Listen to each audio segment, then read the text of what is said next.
The Braves are back at Doran Park to take on the Harwich Mariners, but before we do, I got Coach KG with me. Coach, what's Calvin, going on? Nice to see you. How was your off day? I mean, I got a lot of great stories with what guys did with their off days. Yeah. Joe Lampe went to Fenway Park. Whoa. A couple of the coaches went fishing, deep sea. Did you go deep sea fishing? Unfortunately, I had to go home and swap out a dead laptop computer, so it wasn't so fun for me, but a lot of the players had a good day off. All right, that's good then. That's a good day off. But the day before that, the Braves were back at Doran Park, and they played a 3-3 tie with the Chatham Anglers. Yeah. A game where you guys were trailing for most of the latter half of that game. Yeah. You scored 2 runs in the first 2 innings, and then nothing until the 9th.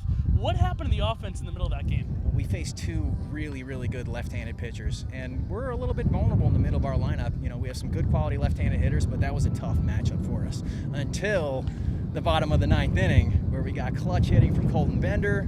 He had an 0-2 pitch to the right center field gap, and then we were in business, and Braylon Wimmer, pinch hitter, comes and knocks him in, and there you go, tie game. Braylon Wimmer, the hero in that game, but that 9th inning was very big. You avoid the loss, you get the tie. What does that say about this team's resiliency, even so early in this season? In college summer ball, sometimes you get a group of guys that get together and they like each other and they want to win. Not all the time. This is the case with this group. I mean, when they were smelling that last inning, you could see the guys gravitate toward the top step of the dugout. They were really pulling for each other. We had a couple of pinch hitters in that last inning, and even the guys who were pinch hit for were like, all right, come on, let's go, let's get a hit. And you don't see that all the time. That's rare. Yeah, winning is definitely one of this team's goal. You can definitely see that early in the season.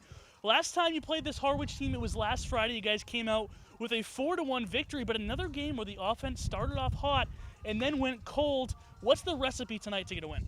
Well, we're going to face Billy Seidel, who's a quality pitcher from Massachusetts, Duke University. I actually coached Billy when he was a 15U. Oh, yeah? So I know Billy well. I know his stuff.